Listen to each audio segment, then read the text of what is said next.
Hop on in, sailors. The water's warm. Internet today portion of the stream. I got a whole bunch of little oh god, this is gonna be good. Majority report with DOGE plummeting. Let's go. We are back, and I Oh, am that's so too happy quiet. to be joined once again by Liz Pancotti, Managing Director of Policy and Advocacy at Groundwork Collective, former economic advisor to Senator Bernie Sanders. Liz, thanks so much for coming on the show today. I'm checking the sound on that. Thanks for having me.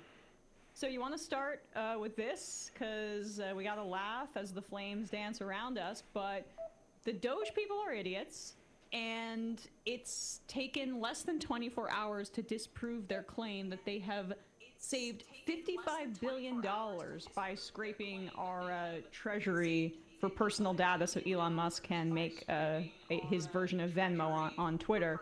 So this account, all of this stuff, they're just taking screenshots. It's really been backed up by other reporting here. Went through it really well. Momentum chaser, got to give them credit here. They're claiming that $55 billion has been saved via the Musk Groypers going through everything. And let's see if this is the case. All right. So here's one. The first thing this person did was add up the saved column for all the canceled contracts in real estate. The numbers are 16.5 billion and 0.14 billion respectively. Odd. Since almost all the purported savings come from contracts, let's focus on that. So this is the biggest ticket item. They're talking about the DHS contract, and they listed as saving $8 billion. Actually, it's $8 million. So they must have tried to automate scraping. Math is hard, Emma. Math is really hard, Emma. They missed a zero. So now... it happens to all of us. Yeah. All among us. All of us. So... that's an $8 million contract that they had publicly claimed was $8 billion. All right, here we go. Maybe that's it. Maybe that's the only error that they made. And clearly they're using AI for this, which we can talk about. But scroll down to the next one.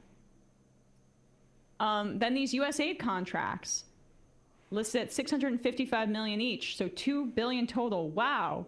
Wait, these are IDVs, not contracts. The $655 million is the entire set-aside being triple counted. In the first 5 years, only $73 million was awarded, and only 2 years remain. People are going to get the idea, but keep going. This is like if you had a lease for 12 months, and in the last month you left your lease, and you said you saved your last $1,000 in rent, but you've already paid the other 11 months worth. But because you're canceling your lease early, you can say you saved all 12 months worth. Right. Is there any more here? Just keep scrolling down a little bit. The Social Security IT services contract, they say it's worth $1 billion. Well, again, this contract spans 6 years. 80% has already been spent, to your point, Liz. More like $250 million in savings spread over the next 3 years. That's $80 million a year. But we don't need IT services at the Social Security Department because we've got DOGE over there. We do. We have them, and we can rely on those 19 to 20. Quick interjection. Call Senator Marshall in Kansas on Monday.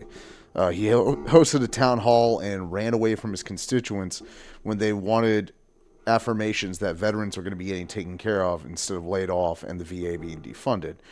He was asked very bluntly, but very cordially, what are you doing about it?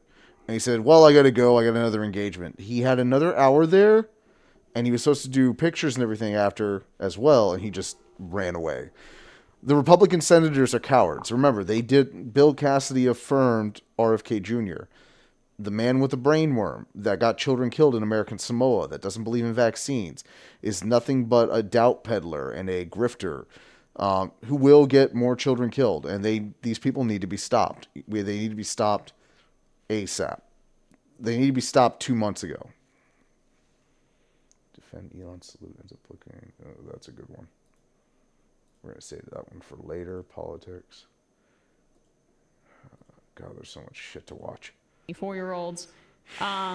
People get the idea. There's a series of lies that this claim has relied upon. Where are we at right now in terms of the actual amount saved by Elon and DOGE? Our friend Momentum Chaser added it all up. It's actually really annoying for people who are purportedly computer scientists. Their table, you have to just scroll through it. You can't just export the whole thing to Excel. So they've. I mean, that's probably by design, right? No, sure. Yeah, they've corrected it to $8 million. Total. Which I think 7.9 of that is just like newspaper subscriptions. So, and last night, Elon Musk claimed and Trump that they're going after $1 trillion in waste, fraud, and abuse.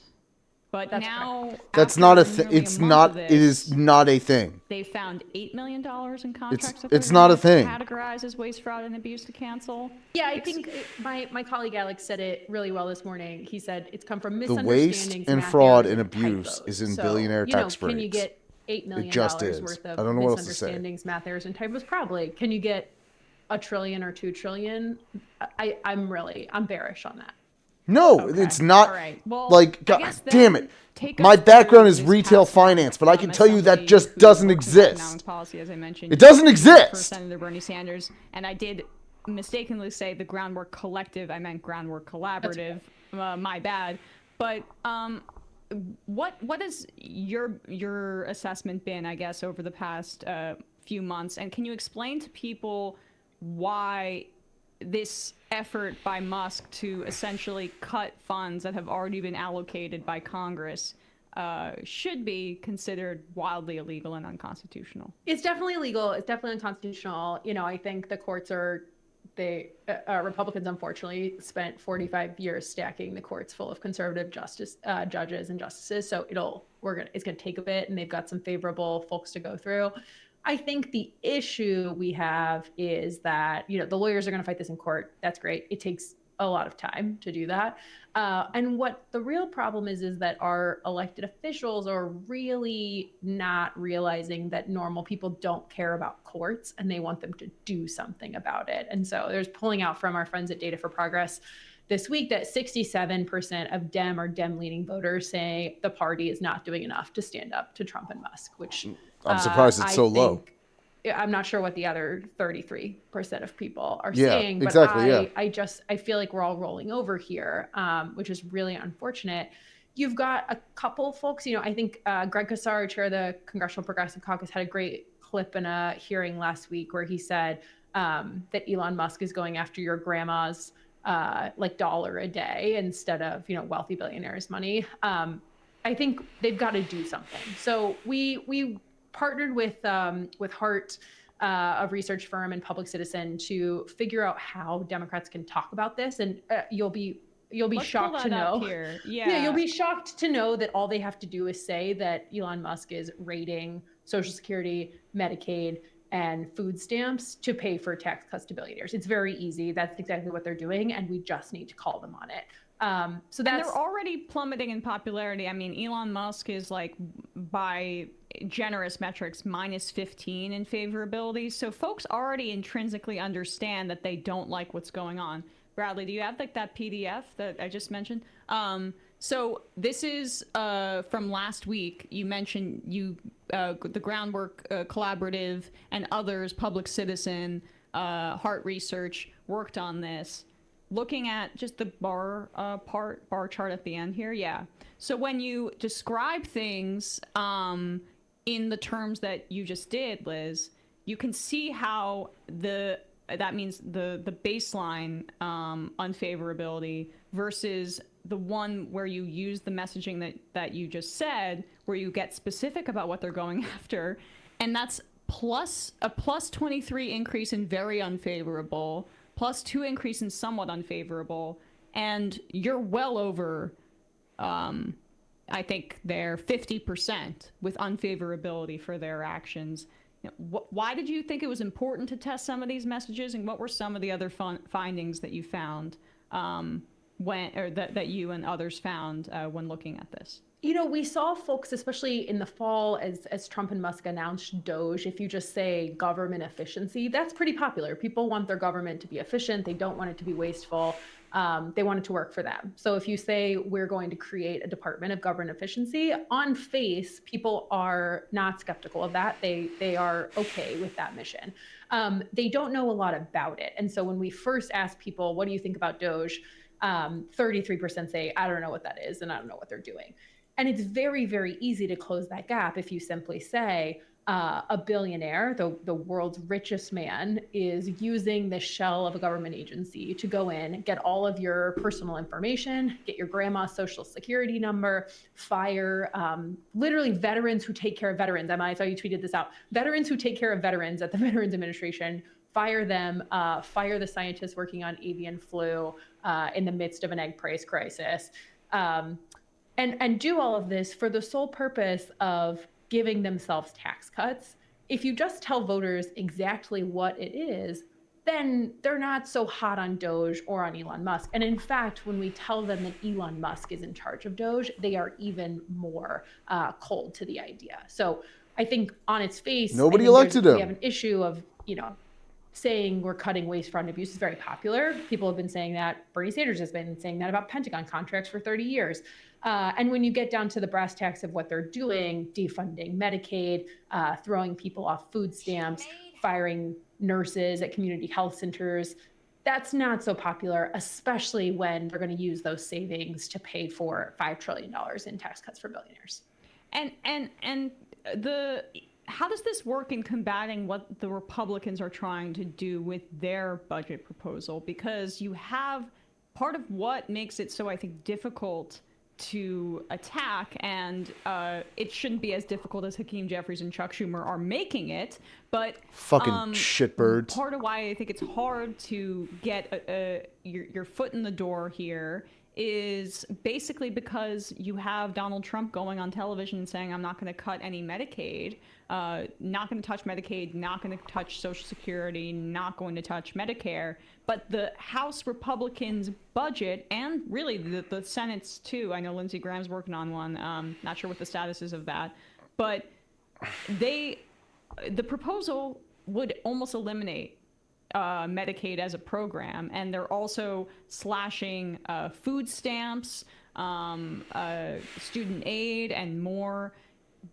What are some of the difficulties of messaging against this when you have this Republican agenda that sounds different than what Trump is saying publicly, and even Elon Musk? I think Republicans are in for a ride to see if they even have the votes for this over in the House. You've got 10-ish members of the House Freedom Caucus who are very insistent that these tax cut extensions have to be paid for and that we have to reduce the deficit. Unfortunately, finding $2 trillion in mandatory spending, things like Medicaid, SNAP, programs that really do help a lot of working class people who they themselves voted for Trump and these Republicans. Cutting those programs is not so popular, even in the Republican caucus. You've had 8-ish members come out and say, well, whoa, I didn't know that I was signing up for cutting Medicaid. So while the House has passed this kind of blueprint, it's a budget resolution. It kicks off the process. It's technically not a law. While they've passed a thing that says that they will cut up to $800 billion from Medicaid, $200 billion from food stamps, they're going to, I think, have a really tough time getting that over the finish line, even to kick off the process. They don't have a lot of votes to spare in the Senate. You can pick off 3 or 4 members that say, well, I don't want Medicaid touched in my district. And then you're back at square one. So I think, Speaker Johnson, Donald Trump today is saying, let us pray that God approves this budget resolution. Fuck you. Get it over the finish line next week when they're back fucking in DC. porn-addicted I think slob. they're going to have some real problems now that their members are looking under the hood at exactly what it takes to offset $4.5 trillion for tax cuts for the wealthy. And the way the message that you describe this, I think that piece of it is really important, talking about billionaires basically stealing from us. But the second piece to connect it, for me at least, to the Republican legislative agenda is to say, okay, you're concerned about, waste or the government not being efficient or whatever, or us needing to be very financially responsible, fiscally responsible. The simple solution is to raise taxes on the wealthy. And outside of a handful of Democrats, frankly, I'm not seeing that as a message that is being kind of aggressively pushed forward by Democratic leadership as a counter message. I mean, we saw what they're just asleep at the reacting wheel to and criticizing Trump, and now by extension Musk, gets us. There has to be a a yes and then an and, or a criticism and then an and. What has your reaction been, and what are some of your suggestions for Democratic leadership to have a positive vision on this front, even in the midst of chaos? What can break through the noise that connects well with this criticism of billionaires? I think they've really got to offer an affirmative vision of like, okay, they've done step one, which is identify the right villain, the billionaires who are running this country, who are literally taking money out of poor people's pockets to pad their own. That's great. We've got like step one in this two-step plan. And the second is to offer an affirmative alternative that would do the opposite, that would tax the wealthy, that would regulate corporations' ability to. They don't want to because they have wealthy benefactors, especially Hakeem Jeffries. But it needs to fucking happen. It needed to happen 20 years ago. Or whatever, or take their kids to a baseball game. Right now, there are a lot of families who just feel like they can't do that. And Democrats really aren't doing anything to bring down those costs, to make it more affordable to have a 2-bedroom house when you've got kids. I think they've got to offer policy solutions for stuff like that instead of, I don't know, a lot of Democrats right now are talking about the price of eggs. If you've been to the grocery store lately, stop. To buy them, they've been expensive. We can sit here and talk about Trumpflation or egg prices or whatever, but what we're not seeing from either party, to be very clear, is how are we going to bring down the price of eggs or other grocery or household staples? I don't know. Claudia Sheinbaum in Mexico has done such a great job on this that I feel like we've got to compare I'm here. so jealous. Yeah, same. Just copy what other nations do right. Yeah, but it's fine. She's created this. Like, you can copy China and not become communist. Just do it. $45 in equivalent. Rice, beans, ground beef, milk, eggs, normal stuff for a family. And instead of doing price controls actually at the government level, she bullied Walmart and other retailers in Mexico to sell this basket for $45. And in fact, the price of it over the last year has come down by like 12, 13%. And so, I think Democrats have really got to say, hey, Walmart, stop charging $9 for eggs and instead charge $45 for a basket that'll feed your family of 4.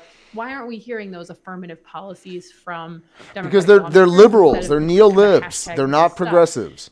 It's they're so idiots. easy. It's like it feels very natural for me. Primary every progressive you can. Like, fuck. I'm gonna have to register as a Democrat this go around. That stuff. I think like tax fight, and I don't want to. I don't. Our vision is taxing. I don't consider myself a Democrat, but I'm gonna have to do it to primary anyone that tries right now, we're seeing a little bit of that. I think the other problem not be a progressive. You've got to make sure that you've got Democrats in office who do believe we should tax billionaires, and so I think we've got some work to do there. Right, and the stuff about the eggs, like, okay, that's the first piece. But we saw this with the pandemic, and I know Biden really won because there was so much outrage about the handling of the pandemic and how horrific things were at the time. But it didn't last, and people basically now think, okay, Trump did the best that he did with the pandemic and the economic collapse that happened and the inflation and greedflation that resulted from that. That was the price gouging. Okay, like there's no villain there that the Democrats have nailed, and that's, I think, because there isn't that second piece that you describe of a solution. When they just react, what do you stand for? And frankly, I'm not sure how we can get them to respond outside of like the polling that you guys are doing, saying that people want a response. I'm concerned that it's still going to just be that piece, as opposed to the party developing an identity for like the first time since, I don't know, the Obama years early on. They did not develop an identity in the Obama years. Really, they did not. You've had this shift in the Democratic Otherwise, Party then there would have been financial prosecutions. Donors and their elected officials have become prosecutions for financial elites, crimes. as opposed to working class people. They are serving wealthy elites as opposed to working class people, and it's not hard to understand why working class people are searching for something different. And I think instead of, doing the culture war stuff or voting for Lake and Riley and throwing immigrants or trans kids under the bus, Democrats have really got to offer an affirmative vision here of, okay, Republicans are handing the keys to Social Security to Elon Musk, who's going to invest it in his private companies and privatize it and cut grandma off of like the $1,000 she gets a month. And instead say Democrats are going to strengthen Social Security and make sure that it actually provides dignity in retirement. Or instead of rating Medicaid and Medicare, Democrats are going to make sure that, You've got Medicare, dental, vision, hearing in your old age. Like, Yes. really offer an alternative. Find the Your right eyes and your find mouth Elon are Musk, part of find your the body, and billionaires, you find need them to be corporations that are healthy. doing terrible stuff to American It affects your families whole health, and say, especially your not only fucking mouth. These guys are bad, but here's what we're gonna do instead. Want to get a blood clot in your gums and it goes to your fucking heart and you die, or your brain, you have a fucking aneurysm? You take care of your mouth, and you can't because you can't fucking afford it. Down that escalator. I mean, even prior to that, but in 2012 there was a reckoning and saying we have to be more pro-immigration because Romney lost to Obama, which that was a GOP-wide memo, which is insane to think about, but it goes to show that the opposition party can change the political realities of the other party if they choose to fight. And you know, this is a few days old, but I saw it just today, and I headlined it, that we have reached a new record of credit card debt in this country. It's over $1.2 trillion. What do you see as some of the possibilities of that amount of money being put on credit for people? And it seems like a lot of folks are offsetting the cost of living crisis onto credit, and they're, you know, accumulating debt. This is, I feel like, one of the hidden horrors of our economy. Andrew right Cuomo's now going to run for that mayor of could New York. Really harm people as Terrible, this terrible Trump thing. administration continues Absolutely to pursue awful. our austerity. If you got friends in New York, tell them not to. Tell Assessment them to of cut it where out. people are at largely, and where the pitfalls are of relying on some of these traditional economic indicators that don't take something like that into account. I think, you know, we do have, it's interesting, the Fed actually publishes really good data on household debt, which is how we know that.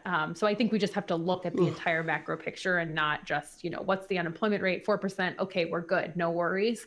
I think the bigger issue is, you know who regulates the credit card debt issuers, the CFPB that Elon Musk is shutting down actively. Bank regulators, Republicans are proposing to entirely defund bank regulators as part of their reconciliation package.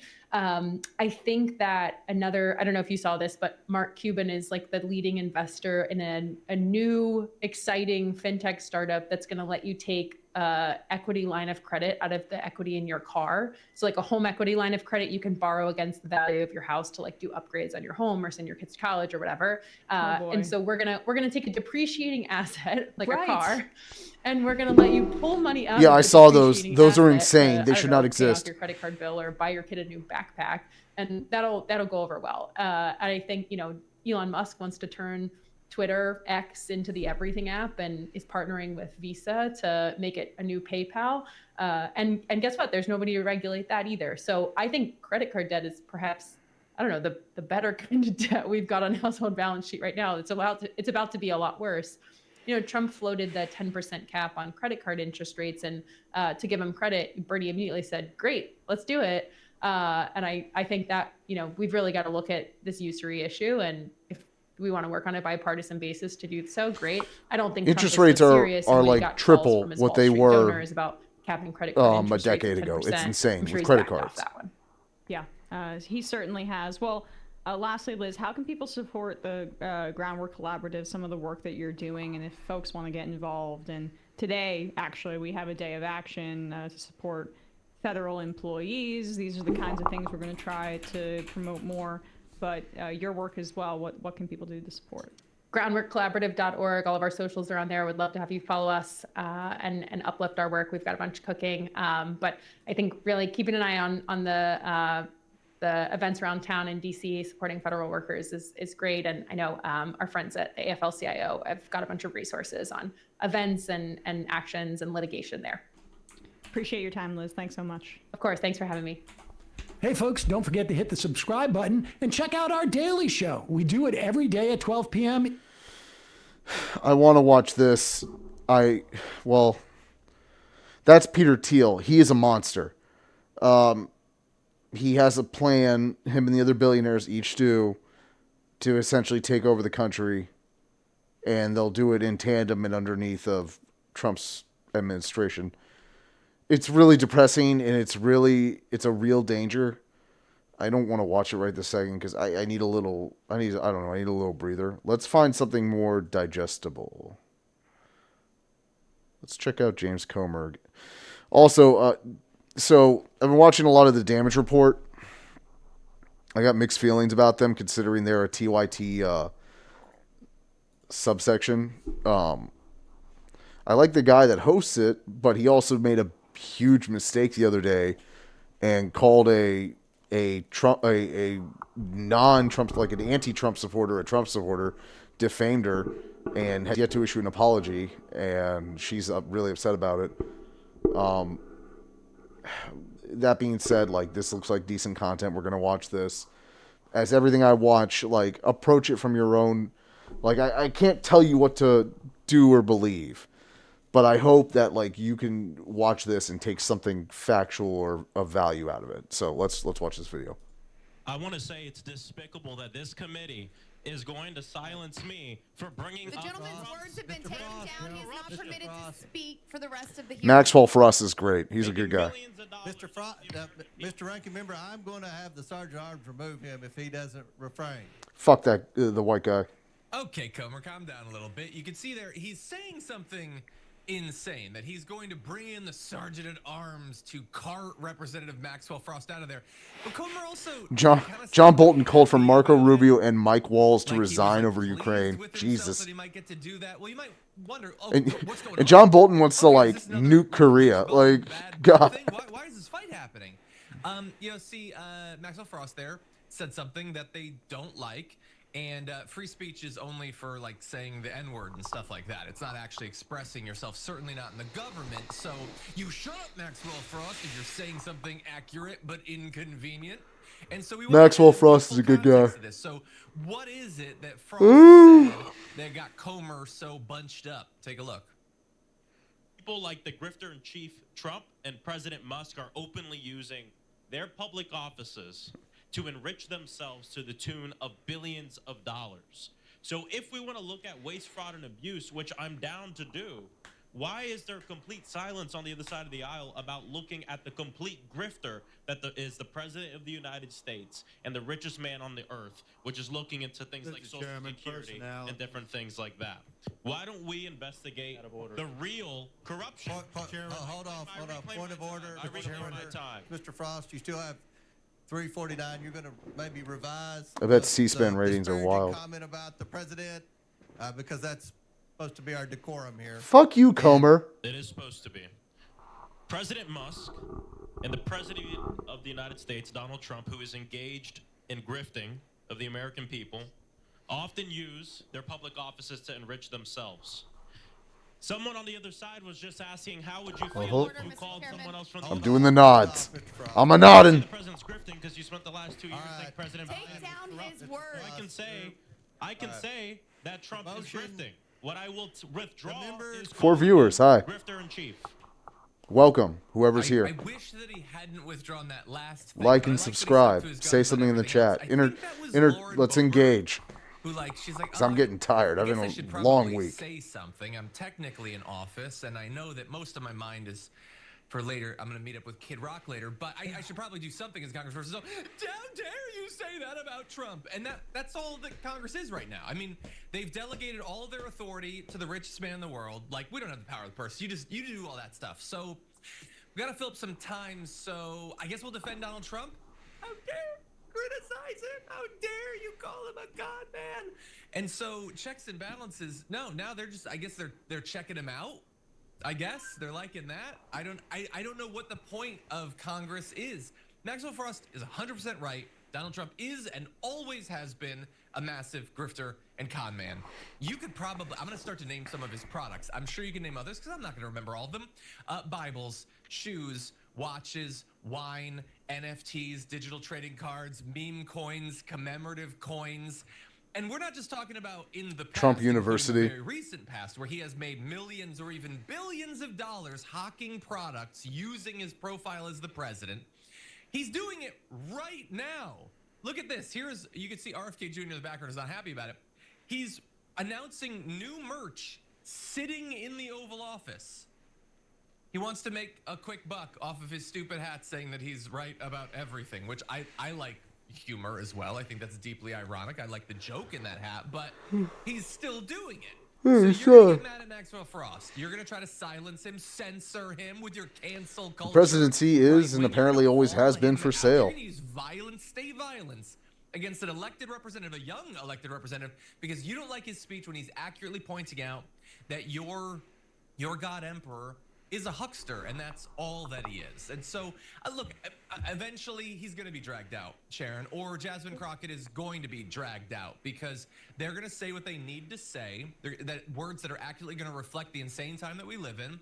And as I said, Comer is thrilled about this. They want to put the boot down on the neck of somebody who's actually resisting. So that's my fear that it's coming soon. But what do you make of this? Yeah, and Comer was salivating about bringing in the popo on this young black man. We're going to show you how things work here in Washington. But what I noticed was they were all clamoring. I mean, Kim Jong-un would have been proud. Putin would have been proud. They all wanted to make sure they were defending dear leader. There must be no dissent. You must not trash him. And the other thing is, I'm not even sure Donald Trump would be offended by that. He is a grifter. He seems proud of it. He's been his whole life. He ticked off things. Did you say steak? Because that's one. I think they did have the Trump steaks. I forgot the steak. Yeah, okay. Steak as well. So I'm not even sure that their dear leader would be offended by it. I think he wears it as a badge of honor. He's just stealing whatever he can. They'll soon put up the minerals from Ukraine. Since he's worked out that deal, it's not going to go to us. It's not going to go to pay America back. It's going to go to the Trump family, is what I predict. Yeah.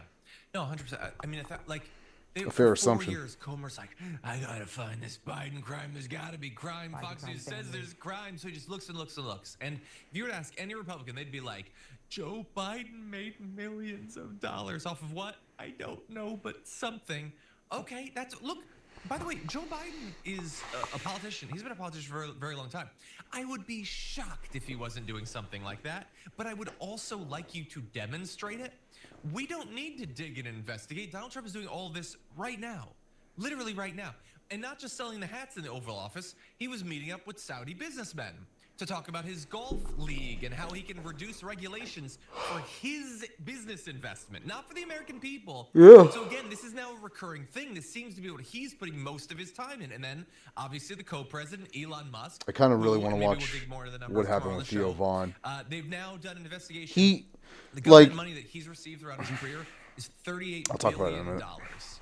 $38 billion, which will buy a whole heck of a lot of trans operas in Argentina or whatever, if you want to talk about waste, fraud, and abuse. And none of those contracts are at risk from doging. They're not going in and canceling any of that. Guarantee he's going to make money, yes, off the mineral deal that Sharon was talking about. All of this. And so Maxwell Frost is 100% right to focus on this. And I love not only that he makes a good point, but he shows how Comer is just utterly a supplicant to Donald Trump, a submissive. They all are. Like, the Republican Party. That's like two losers on bar stools. Sorry, I can't watch CNN. I can't stomach CNN anymore. Let's watch this little bit about Theo Vaughn. So,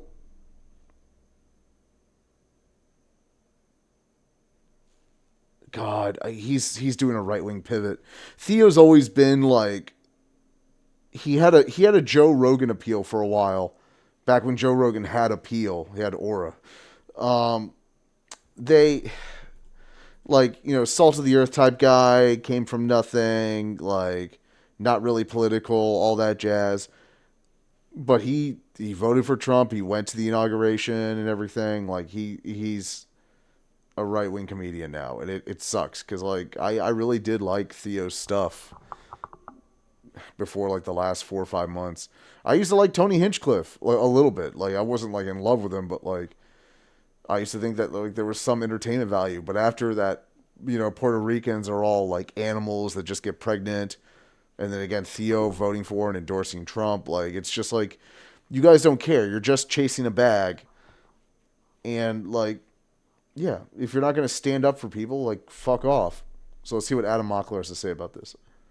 All right, check this out. I want to show you guys the importance of relentlessly pushing back against pro-Russian disinformation, against Republican lies, and doubling down on the truth. Because multiple right-wing podcasters, right-wing comedians, deleted their pro-Russia or vaguely anti-Zelensky, anti-Ukraine tweets after they were fact-checked fact-checked. They were called out as fucking liars shameful. and nearly bullied into deleting these after they realized, hey, I am just entirely wrong. Like, you guys know Theo Von, right? I actually find him to be quite a funny guy. He's an American comedian. He interviewed Trump. I wouldn't even call him MAGA. He's not MAGA, but he's definitely right-wing coded in the sense that he's like very country coded, and I find him to be a funny dude. But he clearly knows nothing about the war in Ukraine because he posted some very insane tweets and then deleted them right after. Other podcasters posted very ignorant tweets, then deleted them right after. Like, why are podcast comedian bros talking about geopolitics? I don't care what this vaguely right-wing comedian has to say. Well, if you're gonna do it, like, in Ukraine, I truly don't. Like, But actually I wanna research run it, and you through gotta like, how he got you've got to fact-checked, how he start deleted like everything, because I think it's a while important back. to see people like this getting faced with the Like, reality. I'm doing this after of war. like Make sure 10 you years drop of a like like. Make sure nonstop you subscribe. Thank you for 1 political million. nonsense Drop injected some blue into my hearts for 1 fucking million. brain. You guys are the best. Theo's And let's start hasn't here. been doing that. Theo Von tweeted out yesterday after Trump and Zelensky met. He said, "Tell that guy to give us our tax dollars back and GTFO here. Get the fuck out of here. Disrespectful guy using our money and using his own people." It just shows this dude does not have a fundamental understanding of the war, and that's fine. Not every comedian has to, but you don't have to chirp about it online. Number one, Zelensky can't give us our tax dollars back because he doesn't have money. We didn't wire Zelensky money. We gave him old American military equipment that we had in our stockpiles and that we weren't going to use anyway. That was just So it was a rusting and win-win. going We to give them our old waste. equipment, And now we Zelensky get to gets build fight more Putin. new He equipment. then says, disrespectful guy. How is he disrespectful? He wasn't disrespectful. He said, using our money, not money, again, military equipment, and using his own people. He's not using his own people. Ukrainians have wanted to fight for their sovereignty for decades now. Ever since the inception of the country after the Soviet Union was dissolved, Ukrainians have fought and fought for any sort of national identity. So now that Putin is trying to strip that away, many Ukrainians are more than willing to put their lives on the lines to fight for their country, including Zelensky. Zelensky's had a target on his back for 3 years. They tried to probably assassinate him at the longer, very. and he continues They've to always been fight. trying to That's kill him, but also they were trying to why- assassinate him that's also why at the he start doesn't of the leave his at the start of the military war. Suit, right? His military costume, because Zelensky wants to show solidarity with the citizens of Ukraine who also all have a target on their back. Everybody who's of Ukrainian identity right now has a target on their back. So then somebody responded and fact-checked him and said, "Yo, Theo, we weren't sending tax dollars or suitcases full of cash. Oh, right we were up sending here. billions in old munitions, Right here. rockets that we would have to otherwise pay God. to dismantle. The Ukraine war has cost us nothing in the grand scheme. It saved us. We're not over there fighting the Russians. They're doing it for us. And we, like, it was frankly an economic boon to the United States because it's hurting one of our biggest enemies, and we're not suffering the loss for it. We're able to build new munitions. Like, it's fucking insane. Talking points are so simple and so intuitive, and they line up with reality. All you have to say is, this military equipment would have been very expensive to dismantle due to the toxins. It would have been very, very expensive. You can't just throw it overboard, over a ship, and throw it into the sea. No, it's expensive. So we send it over to Ukraine. They use the military equipment.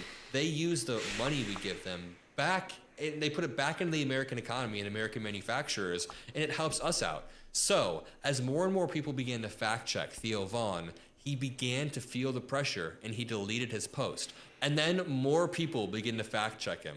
Somebody says, it was America that backed him. You can't back a guy while you antagonize a neighbor. I don't know if we'll ever know.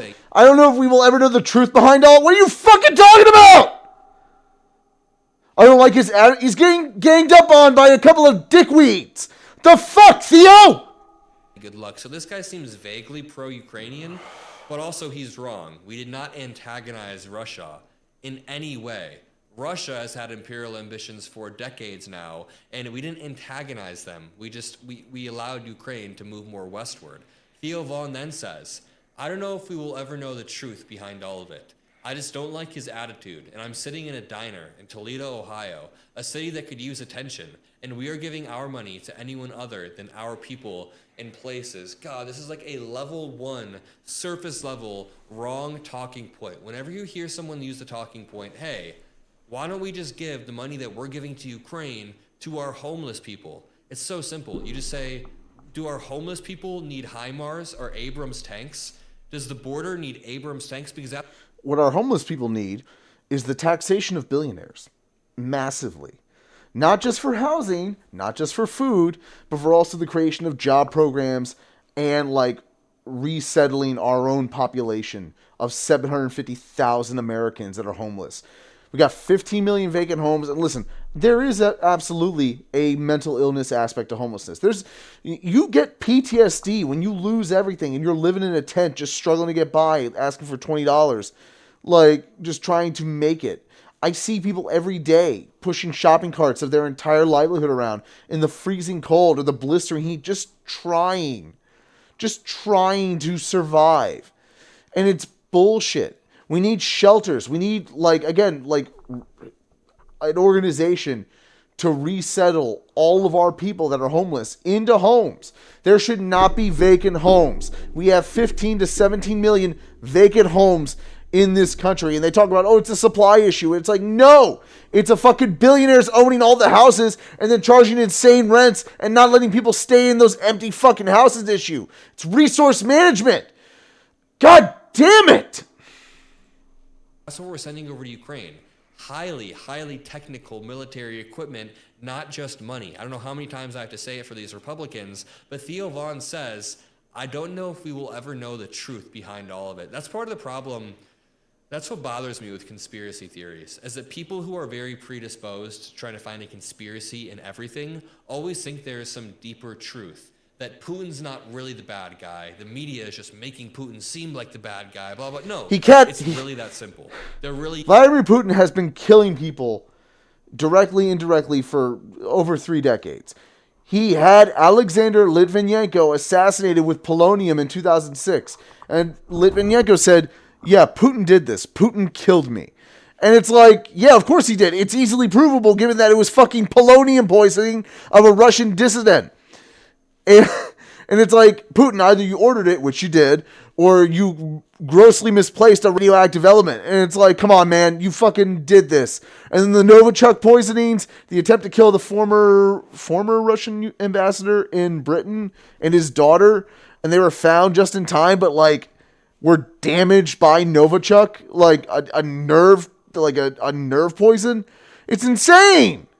Like Vladimir Putin is Putin, Xi Jinping, and Kim Jong-un. Currently, and Donald Trump now, history's greatest dictator monsters.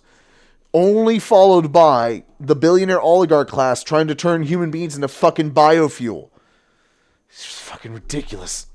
He has no deeper truth other than the fact that Vladimir Putin, the guy who's actually a dictator in Russia, who came into power in 2000 and then suspended elections for 25 years as a dictator, and Zelensky is not. When a big country starts to invade a tiny country next door and rapes and kills and buries children in mass graves, maybe it is that simple. Maybe Vladimir Putin is just a bad dude, but he's a monster. So confused, so predisposed to believing in conspiracies, which is a win for Putin. Then Maxim calls out Theo Von even further, gets him to delete his post even further, and says, your brain is washed with Russian propaganda, Theo. At least try to learn the truth before saying, quote, IDK if we will ever know the truth. Talk about disrespect. And you can't even spell Zelensky's last name. Brain rot all around, because Theo Von said a post where he said, I don't trust Zelensky, and he spells it completely wrong. Somebody else fact checks him and says, the truth is that Ukraine was attacked by the enemy, Russia, our enemy, Russia.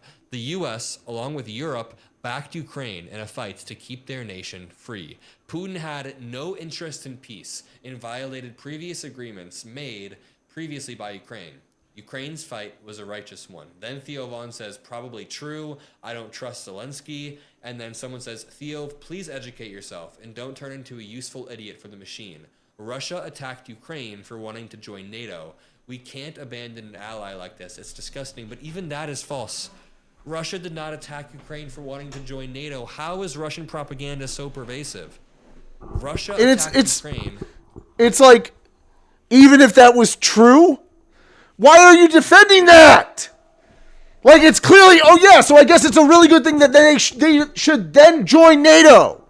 Why are you like, oh, they're going to join NATO, we had to invade? No, you fucking didn't. Maybe if you weren't such a shit-ass country, you could join NATO too. Which I know NATO was founded because of Russian aggression.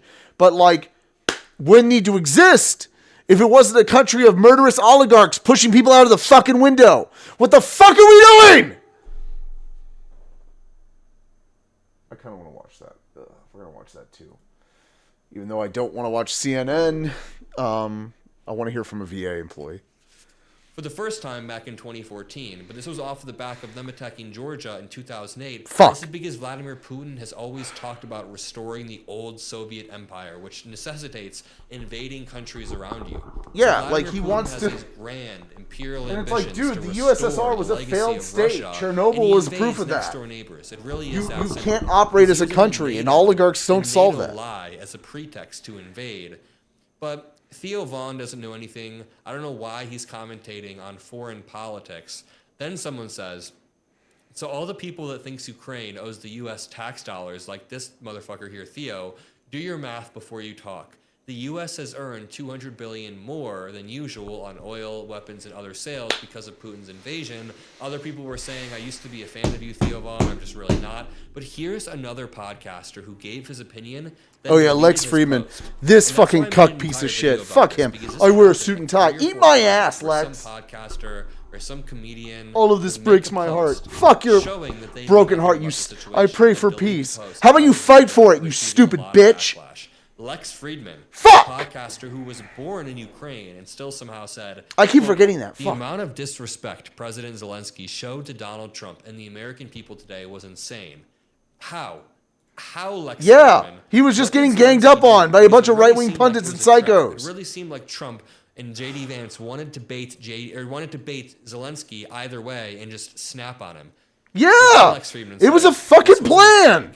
It was an ambush. Respect for President Zelensky for the heroic actions he took in the early days of the war, but diplomacy at this stage obviously requires showing respect to world leaders, even more so during tense, difficult peace negotiations. Dude, Trump is the one. I mean, I remember about 6 months ago, or maybe it was like 4 months ago, Zelensky and Trump did a meeting at Mar-a-Lago, and Zelensky was so incredibly respectful that even people on the left were kind of annoyed. They were like, Zelensky, you didn't have to kiss his ass that hard, because he was like, I hope we can be friends. He was nearly hugging him, but we all understood why he was doing that. He was doing it for his country.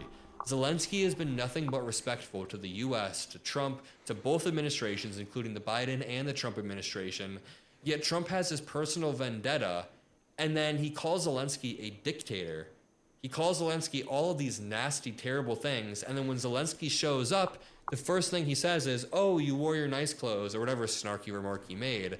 And then when he snaps on Zelensky, they say that Zelensky was being disrespectful. I think it's gaslighting in its purest form. Let me know. You guys agree that it's gaslighting. Let me know in the comments. But let's continue. What else would it be? He says, I have tremendous respect for President Zelensky for the heroic actions he took in the early days. He doesn't. But diplomacy at this stage obviously required showing respect to world leaders, even more so during difficult peace negotiations. I did everything I could to help in small ways to build bridges. This was the opposite of that. It breaks my heart. I pray for peace.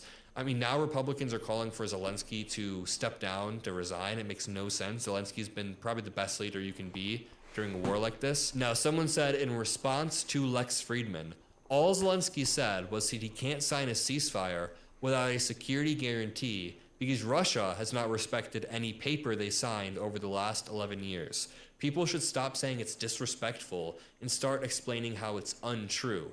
It is incredibly untrue. On the world stage, there are bad faith actors and there are good faith actors. It's not always that black and white, but generally, countries are predictable in their actions.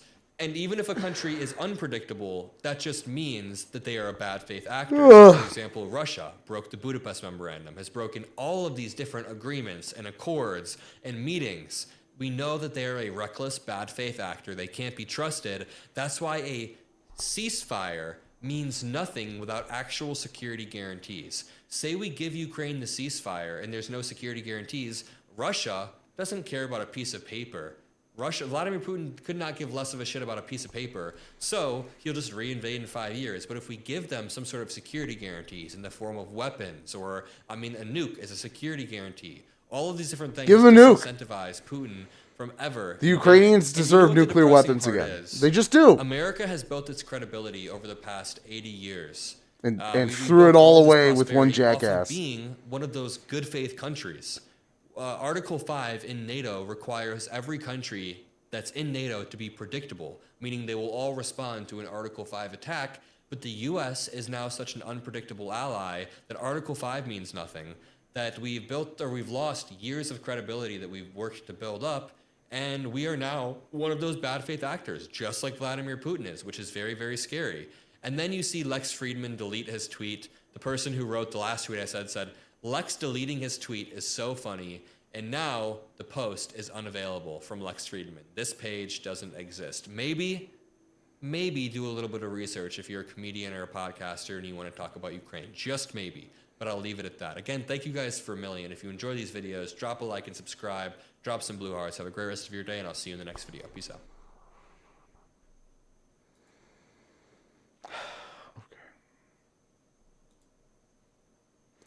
Let's see what this VA employee has to say about things. The fallout from Oh, I do not endorse CNN. In fact, I don't recommend liking or subscribing to anything of theirs.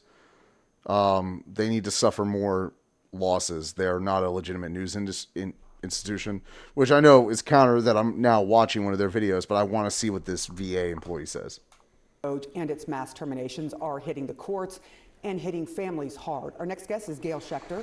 As of last week, she worked for the Department of Veterans Affairs and says why she was fired was neither fair nor based on fact. She joins us now with her attorney, Pamela Keith. All right, I'm going to start with you, Gail. You're here with me in the studio. How did you find out that you were not only being fired, you were also being given a bad review at the same time? So I was after work and I was online just like everybody else, just reading. And something in my gut told me to go back and sign on to my computer. And I did. And there was an email from someone I don't know saying I was being terminated effective immediately for performance. Had you ever had a bad performance review in the past? So the short answer is no. I've worked for the VA since 2006. 20 years. I've always had a really strong sense of purpose and mission and been really tied to what we do and the work we do, and it's important work. And I've always had really great supervisors and great bosses and had a great rapport with them and had nothing but positive, well, none, but all positive reviews and yeah. So ultimately, there was a determination made by someone somewhere. Did you see a name on this email? Was there any indication of who it was? Did it say DOGE or did it say Elon Musk, or how did you know who was sending it? So it was signed by someone in Human Resources who I don't know. But I called my boss right after and I said, what's going on? And he had no idea. So he wasn't even told? You just got it? I told him. Okay. Let me go to your attorney, who is also with us. Pamela, is this sort of being sent out like a, I don't know, cover letter where the names are changed and they're just saying poor performance and it's an excuse? Are you seeing this happen in other cases? Absolutely, Sarah. What we're seeing is that a form letter was drafted. The words may be slightly different depending on the employee, but basically all of these letters are accusing all probationary employees of being poor performers because our regulations protect government workers.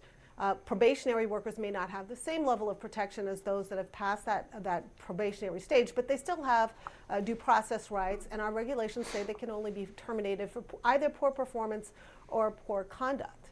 And the thing is, you don't manufacture poor performance or poor conduct by simply putting those words on a piece of paper. Yeah. And that is precisely why you are suing on behalf of Gail. Gail, I'm curious to get your take on this. There have been some very nasty words said about federal workers, not just from the DOGE guys, but also from a Congresswoman, Marjorie Taylor Greene. I want you to listen to what she said about that stupid federal fucking workers. drunk cunt. Those are not real jobs producing federal revenue. By the way, they're consuming taxpayer dollars. Fuck you. Those jobs are paid for by You're consuming taxpayer dollars.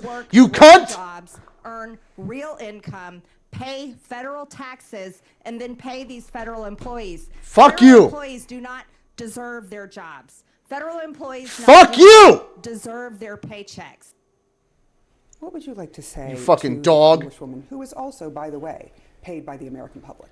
She gets. So I'm not a political. Fun fact about congressmen and senators: once they leave office, they have free health care for the rest of their fucking lives. Guess who fucking pays for it? The fucking taxpayers! Fuck! Person, I'd rather probably have Pam handle that. I can tell you that I work very hard. She's as I said, I'm very being so dedicated to sweet right mission. now. My Fuck. coworkers and colleagues work very hard. We pay federal taxes as well. And I can't speak for the entirety, but I mean, our mission is to provide the best care anywhere to patients, and I think that we do that every day. So. I want to get your response, Pamela, just what you thought of the Congresswoman's words there about all federal workers basically saying they do nothing, they deserve nothing. Well, I think she's fundamentally confused as to the role of the U.S. government. Our government workers serve the people. They're not there to make revenue for the government. They're not private employees in a private enterprise. They serve the American people, and the missions of our federal workers are established by the people through Congress, through appropriations for the things that they do. So if there is a federal worker, there was a Congress somewhere that decided that their job was important enough to create and invest in. And for these many years, and all of us know personally federal workers that have served in any number of critical roles. I just think that Ms. Greene is just deeply confused. And if she has that much antipathy for government, perhaps she should rethink the job that she has. Yeah, fucking quit, Green, you I bitch. just, one last thing, Fucking just cunt. quickly, if you can tell me, Asshole. how are you doing after this? I mean, how's your family doing? So we're not good. I mean, I'm trying. I've been applying for jobs. I've been, trying to, 1,000,000 Americans to kind of reckon with. You son of a bitch! And at the same time, trying to stay strong. How can you ever brag about creating jobs when you're destroying lives? I miss 1,000,000 fucking Americans! Clients, my customers, my You staff, bastards! and my coworkers, and Motherfuckers. being able to serve the veterans. That's really what it comes down to. So I just take it day by day. But I appreciate you asking. I appreciate you having me here to tell the story. So thank you. Thank you. I know it's hard to do this with all the lights and strangers asking you personal questions, so I really do appreciate it. Thanks to you as well, Pamela, and we will be checking in on the suit and how it goes. That fucking bitch. Fucking asshole.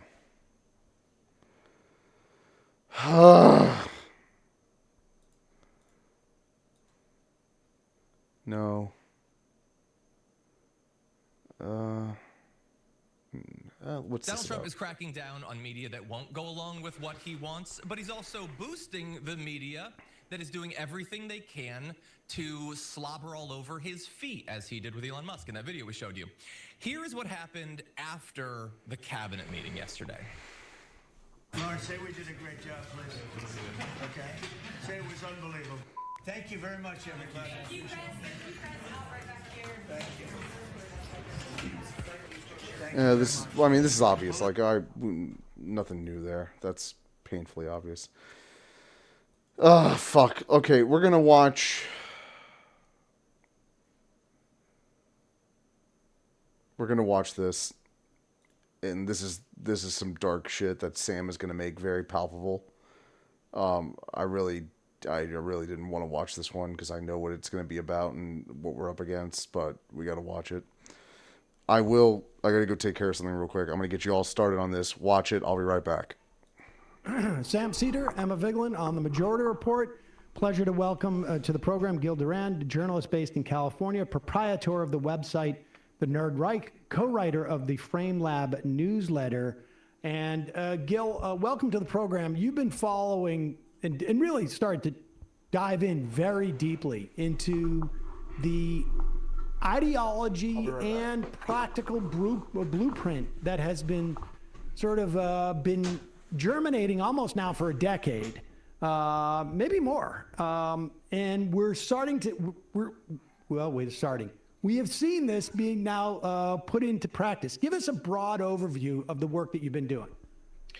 Well, last year I started looking into something called the network state, which is an ideology of tech supremacy that holds that tech CEOs should use their wealth and power in the 21st century to basically take control of the world.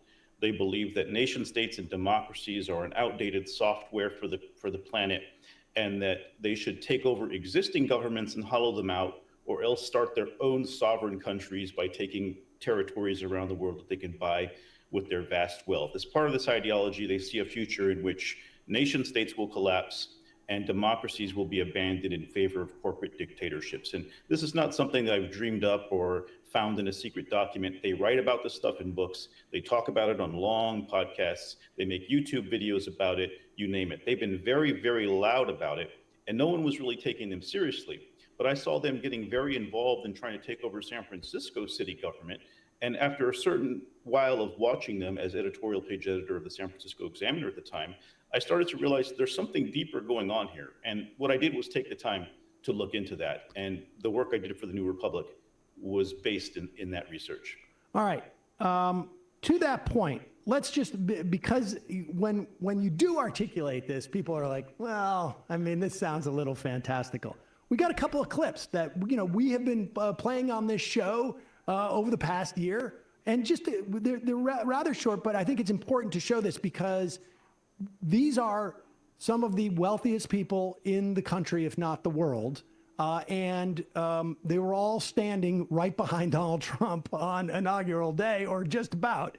Here is first Palantir CEO Peter Thiel, maybe the ringleader of the PayPal mafia, as it's called sometimes. This is just him in April of 2024, just at a Mercatus Center event. Mercatus Center is the sort of libertarian think tank, or one of those. Here he is.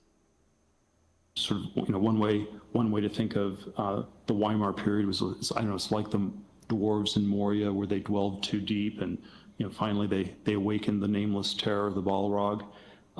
But I think there are, and again, I don't think we're ever in a cyclical world, but there are certainly certain parallels in the U.S. in the 2020s to Germany in the 1920s, where liberalism is exhausted.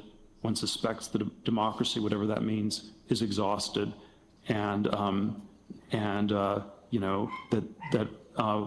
we have to ask some questions very far outside the Overton window. Okay, so there he is saying, like, we're like Weimar Germany, and democracy, whatever that means, has been exhausted. I want to get back, is that notion of, like, whatever democracy means, who could tell? Nothing has meaning. Is interesting. Now, for people who don't know any history, after Weimar, we saw the rise of Nazism. And Overton window means, like, we got to widen the scope of what we contemplate as being normal. Here is Mark Andreessen, the guy who created Netscape, another tech billionaire. This is him on the Chris Williamson YouTube channel. This is where, and you will recognize this, Gil, from this guy obviously reads some Curtis Yarvin or talks to him directly, but here he is. Talking about this too, right? Which is like, okay, how do we actually like redo the system is of course much harder. The other lens on this that I think about a lot is Curtis Yarvin, who's also a good friend of mine. And the way he describes the American system that's running the people, the way he describes it is we are living under FDR's personal monarchy 80 years later without FDR. Right, and the reason he describes it, he says, look, when before FDR, the federal government was actually very small. Like the tax rates were like super low. The federal government didn't do very much. The FDR dramatically, by orders of magnitude, increased the size and scope of the federal government. He did that for two reasons. One was the New Deal, and then the other was World War II. And so the federal government that Franklin Roosevelt left behind in 1945 when he passed away was the government that he had built, which he had run the entire time from 1933 to 1945 himself. in which he had staffed himself and he had overseen himself and everything. And he built this giant structure. And as Curtis basically says, as long as you had FDR running that, it could run really well. And, we won World War II and saved the free world, and it worked. It pulled the U.S. out of depression, the whole thing worked, and it was great. But if you let an organization of that size and scope run without its founder CEO for 80 years, Mark Andreessen's a piece of shit. He's a monster. Fuck him. He's an absolute monster. System. This right. egg so fuck. I just wanted to lay that out. And there was also one where Andreessen, I think, was on Joe Rogan. Piece of shit. Basically saying that, FDR, Hitler, whatever. People were really in control of stuff. All right. So with that said, he cites Curtis Yarvin. Who is Curtis Yarvin? Curtis Yarvin is monster. a software programmer from San Francisco who in the early 2000s started writing a weird blog under the name Mincha Smoldug. And in that blog, he outlined a lot of these ideas for getting rid of democracy in favor of a corporate monarch or dictator and running territories instead of by government, by corporation. For example, his idea for San Francisco was something called FriskCorp, which would be a corporate-run San Francisco where you need a special card to swipe it and swipe out. At every moment in FriskCorp, you're under constant and total surveillance. They know every single thing you're doing, even if you're in your house. And this is what guarantees the safety of the populace. Of course, he's only reinvented the totalitarian government of Orwell's 1984. But one thing you find with these guys is that all the villains of science fiction and speculative fiction are the heroes, and they seek to emulate them. So I often hear from people that this is Snow Crash, this is Parable of the Sower, etc. They're all right. And that's the basic idea here. You get a lot of gobbledygook from guys who think they're really smart, but are actually saying really dumb and dangerous things. And now are... Why isn't anyone talking like this? This is such a unique way of thinking. It's because it's monstrous. You dog. We're not biofuel. We're human beings. I'm not saying every individual person is amazingly special and the center of the world. It's like, but they are unique. And they deserve to live their own unique lives, free of your goddamn fucking totalitarian bullshit. You stupid fucking psycho. Fuck you, Curtis Yarvin. Dumb fuck. Very close. They're in control of the federal government in Washington. And that's what's kind of shocking about it. When I started this work last year, I felt like a lot of people, even people I know in a long time, viewed it as sort of a conspiracy theory. If Kamala had won, I would look like a guy who had way overreacted to a few weirdos in tech. Even billionaires were criticizing me, saying, nobody takes these guys. Of course the billionaires are criticizing them. Trying to be in the New York Times someday. And I wish that had all been true. Because what's happening now is even scarier and worse than I thought. And so Yarvin's idea is that Americans have to get over their dictator phobia, he said. And the way that we... What does that mean? ...is by installing a CEO to be like the shadow president and to destroy American government from within through something he calls RAGE, R-A-G-E, retire all government employees. And that's very much what you see happening right now through DOGE, DOGE, destruction of government by Elon, in Washington as we speak. He lifted it. I mean, honestly, I think it is. You were just ahead of the curve here. Here is New York Times' David Marchese interviewing Curtis Yarvin, and this is the longest interview I've seen with him. And it's about an hour long, and there's sort of two segments. And I was struck by how exactly what you're saying. It's a lot of gobbledygook. And this guy's not that bright. It's fascinating. He's asked, why do you think FDR was a dictator or a CEO or a king, whatever? They play around with these terms as more or less the same type of thing. And he doesn't seem to really have an answer except for a strange anecdote. But let's just listen to this for a minute or two. This is Curtis Yarvin being interviewed at the New York Times. This came out about 3 weeks ago, I guess. Know Mark Andreessen, and so I sent this piece to Mark Andreessen, and it's an excerpt from the diary of Harold Ickes, who is FDR's Secretary of the Interior. And it's a little diary entry describing a cabinet meeting in 1933. And what happens in this cabinet meeting is that Francis Perkins, who's the Secretary of Labor, comes in to this meeting and is like, here, I have a list of the projects that we're going to do, FDR personally takes this list, looks at the projects in New York, and it's like, this is crap, aren't you doing? Like, humiliates Francis Perkins in the Oval Office or wherever they're having their cabinet meeting. And then at the end of the thing, it's like everybody agrees that the bill will be fixed and then passed through Congress. This is just a picture of FDR acting like a CEO. And so, the question of, was FDR a dictator? What does it mean to be a dictator? What does this pejorative word mean? He was not! He was a duly elected president! Stripes, Democrats, Republicans, and everyone, except for a few right-wing Republicans, basically revere FDR. And FDR ran the New Deal like a startup. Okay. Okay. I don't know. I honestly, It's like a startup. I'm waiting. Like, what made FDR a dictator in your mind? And he was rude to Frances Perkins the first time she came in. And everybody liked FDR. He ran it like a startup. Well, she was a DEI hire. What's going on here? Like, I mean, I don't want to spend too much time, sort of diagnosing Curtis Yarvin. Although I did note that it seems like every reactionary wears a leather coat on some level. Like, it's their way of saying, I want to take us back to the 14th century, but I'm wearing a leather coat, so this has got to be all new and rebellious. But what? Like, that dude, like, he's clearly like a fucking, like, not even a cool nerd. Like, he's got less riz than even Elon. Like, between the haircut, the leather coat, like, he's just a loser. Like, he's the guy, he's the nerd from Grandma's Boy. They all are. Fuck. There seems to be a there. Yeah, well, these are people who are used to talking in rooms where nobody challenges them. So your stupidity gets accepted and you get more confident in it.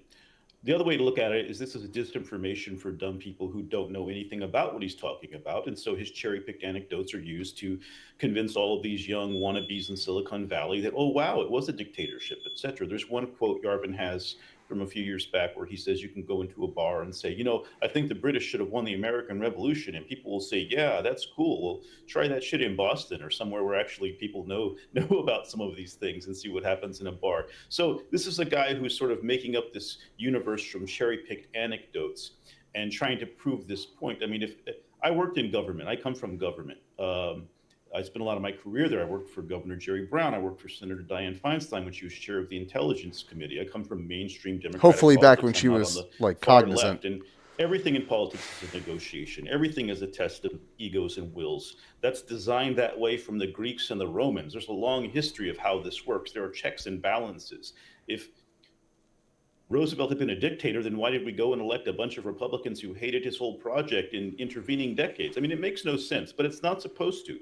We're not the audience for it. The audience is people who don't know history, who don't know what to think, and might fall prey and victim to this revisionist vision that is only designed to convince them that we're already in a dictatorship. It's just a matter of which dictator you want. That's what Andreessen was basically saying. We've been living under a dictatorship without the dictator here, and that's why things are going awry on some level 90 years later. I mean, it's insane stuff, and I want to get to the plan.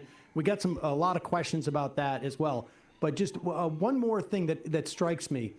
Because you have delved into his writing, and from what I've read and heard from him speak, the fascinating thing is he is trying... When he responded later in that interview to, like, democracy, he defined it, where you heard Peter Thiel say, whatever that means. He defined it as, a desire for the common good, which is not what democracy is. Democracy is not about, I think everybody wants that, but democracy is about the participation in the decision making as opposed to a desire for what the ends is. And I want you to talk about how slippery they are about what democracy is. And because there seems to be, with this sort of cohort of conservative thought, the way they strip this, the way they lay this bare is it's all sort of like focused on some type of outcome. And they try and, I guess, flatten the differences. Erase meaning. Erase the meaning of everything prior to that on some level. Yeah. I would add also, he used an example, and I'm sure you've heard him say this, about if, why would we want, Apple's run by a CEO? Could California, the government agency of making computers, make an Apple computer? Of course not. But that's a very, very narrow, also sort of like a, maybe I guess, like why job, wouldn't they assignment for government. It's not just we're going to make good computers. There's a whole host of addressing a bunch of different concerns, which is fundamentally about democracy. Will you just talk about that element of it? Yeah, these guys only view reality through their own lens of tech and wealth and power. Having been in government, you have to view it through the eyes of vast constituencies of people, many of whom have different needs and or service cross purposes. Politics is a tough art to master. A lot of good people fail at it. And so when they talk about things like democracy, et cetera, a lot of their problems could be cured by a poli-sci 101 class. The common good through history has come to be defined as something that the public must participate in defining.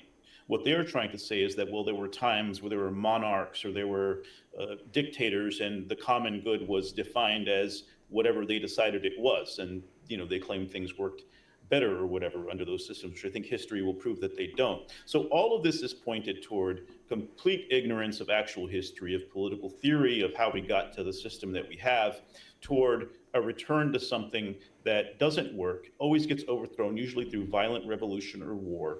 And that would only benefit the richest guys in the room, which is them. So I think, if anybody who's familiar with the basics of political science can see the very juvenile and sophomoric mistakes they're making. But again, these are guys who don't get challenged in the rooms that they're in. And even when they get interviewed by, say, the New York Times, it's a pretty softball interview. This is a guy who's called for a dictatorship and laid out a plan that appears to be being followed, and he gets this glow up black and white smoldering photograph in the New York Times. I mean, this is a really bizarre time to be living in. You couldn't get these guys to cover this stuff before, 3 days before the inauguration, they dropped the Garvin interview. And believe me, I was talking to people and urging them to do this. And again, I was out there in weirdo land, and now we're all in weirdo land. So yes, but they covered Project 2025, right? I mean, and that I guess is like let's before we get to Project 2025, will you just lay out the plan for us? Because then I think it overlays over Project 2025. Yeah. Oh, you're talking about the plan in the blueprint that Yarvin yes had. Praxis. Well, in 2022, Yarvin updated his plan to a second Trump administration, and it's called the Butterfly Revolution. He did this on his Substack, and he said that the basic plan would be, and he said, this is all imaginary scenario, a harmless thought exercise, but the idea would be to install a CEO-style dictator while keeping Trump as the figurehead, to then purge career government employees, basically carry out rage, retire all government employees, to weaken these institutions, get rid of any people who are loyal to democracy, replace them with loyal ninjas who would answer to the CEO dictator, not to the democratic process or to Congress or anybody like that. Then start centralizing executive power under the executive branch, rebutting the courts, refusing to go along with the laws, just challenging every aspect of the system to break it. And then, and also bypassing congressional oversight, and then use this new centralized power to start seizing the other centers of power in society, media power, academia, establish complete control over the information sphere, because in order to have this experiment last, you have to make sure it controls information, because it needs to control future elections. It does no good if in 2 years we get the Congress back, or in 4 years we get the White House back. So that was the scary vision he laid out in 2022. And as far as I can tell, sounds impossible.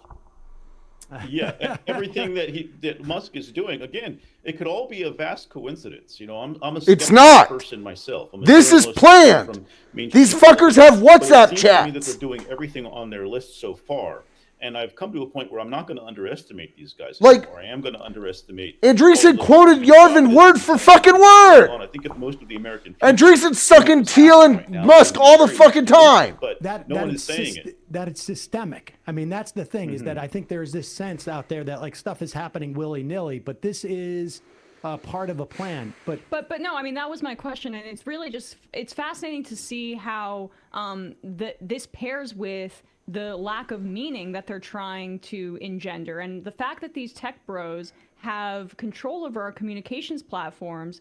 They're able to make that a reality. I mean, everybody's a blue check, and what information? Get off is true and Twitter, what get is off not. Facebook. I mean, I think I saw your. It doesn't seem like much, but that is the start. You got to get off. For our plan to come into place or go into place, because right now we're in a very irony-pilled or an high irony time, essentially saying that there's such little education that our ideas sound okay. I mean, it's the same with the anti-vax stuff. That's where we're at right now. Definitely. Everything is considered negotiable, and there's no opposition that's organizing to really counter what these guys are doing. Instead, the Democratic Party's stance seems to be that, well, we're just going to let them do it as much bad stuff as possible, and everybody will be against it. You know, we're starting to see some people stand up and resist it. We've got people like AOC and others. Jamie Raskin said the other day that they're trying to install a tech monarchy. People are creeping toward it, but I think what people need to understand is that this is not random chaos. This is a strategy, and it's a strategy they've been talking about and writing about and bragging about for years. And once you understand that, then it takes on a different meaning. You can make more sense of what's happening. And basically, we've got an unelected, foreign-born billionaire up in our government, destroying it and defying our laws. This is exactly the kind of nightmare our Constitution was designed to prevent.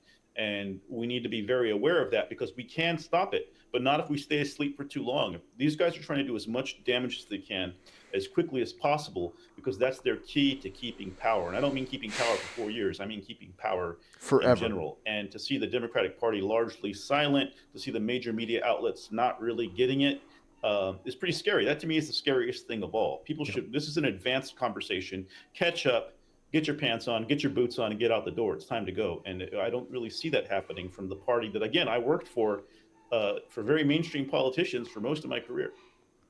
And so how does that work with Project 2025 then? They really meet together nicely, because it's both involves the dismantling of the administrative state, does it not? Yeah, there does seem to be, you know, back in September, there was a big conference in San Francisco called Reboot, which, by the way, is the name of the speech that Yarvin gave in 2012, where he called for the destruction of the federal government. And Reboot was a conference between the Silicon Valley tech types and the Heritage Foundation.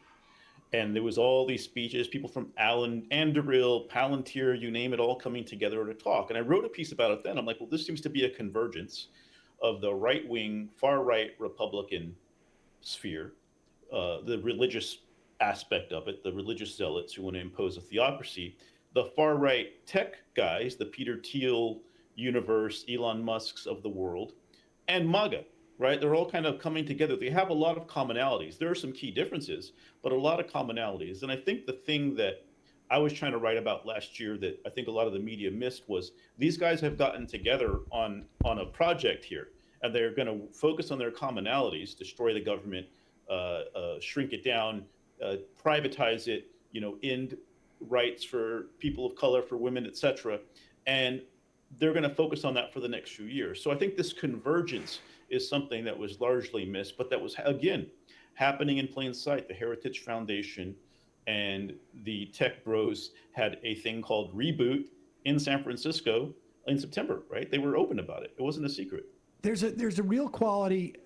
This convergence reminds me of Paul Wolfowitz testifying in front of, I think, the Senate Foreign Relations Committee 20 some odd years ago, saying, you know, weapons of mass destruction is what we could all agree on. And it brought in various disparate sort of constituencies to support the invasion and occupation of Iraq. It has that quality where, you know, Russell Vogt, I don't think has these notions of a CEO, you know, these sort of like futuristic visions. He just has a vision of a destroyed administrative state, which is sort of this sort of mechanism is a perfect overlay. Yarvin's, sort of like means to that end is a perfect overlay on Project 2025. Yeah, I think what they share in common is a desire for a set hierarchy in the world. Men, wealthy white men should be in control. Period. End of story. Men, wealthy, white, Christian men should be in control. Period. And, I do a lot of work with George Lakoff, the cognitive linguist who categorized many decades ago how the right-wing ideology works. And that's what they have in common, right? They have this, that's where their commonality is. Now, there are some differences when it comes to, for instance, God above man is a traditional conservative belief. Well, these tech guys don't really believe in God. I think they believe they are God. They believe they're creating God in the form of AI. And the only person who's outlining these very weird and bizarre beliefs of the Silicon Valley guys that are completely anathema to Republicans, to traditional Republicans, is Steve Bannon, unfortunately. He's been going to town hitting on all their weirdness and their bizarre beliefs and the danger they pose. And Democrats should really categorize all of his main arguments and start making ads based on those and targeting them at MAGA people and swing voters on YouTube, because only Steve Bannon is doing that work right now. And it saddens me to say that. I despise Steve Bannon. I do not view him as an ally. He just wants a different flavor of dictatorship. He has a personal beef against some of these guys. And he's saying, here's all the weird stuff that people should be talking about that are completely going to scare the hell out of MAGA. I want to talk more about this, because this is something we've been observing. I guess it was about a month or so ago that Bannon came out and said, well, what are these three South Africans? He was talking about Sachs and Musk. Thiel and Musk. And Thiel. What are these three South Africans? They're all racist. What are they doing? Telling us what our government's going to be.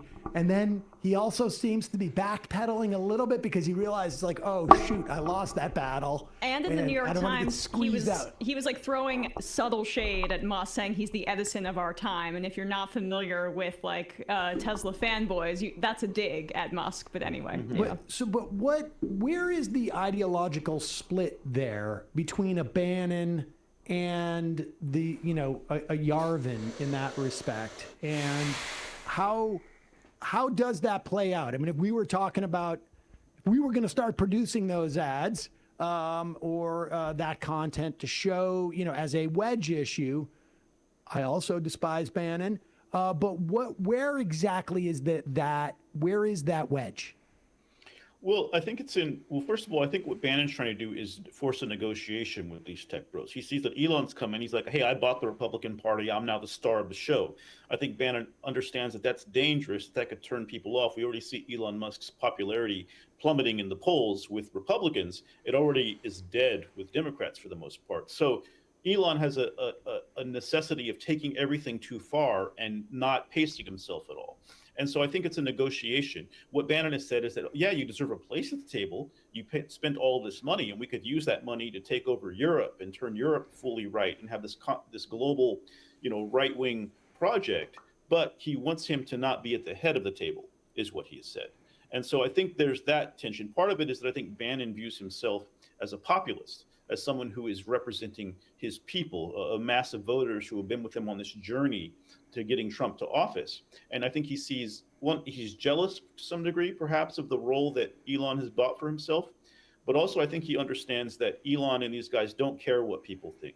They are not populists. They are anti-populists. They want to be dictators. They want to establish a system where the people do not have a voice. And that is a very dangerous project to push. So I think in a way that Bannon is trying to give some strategic advice here.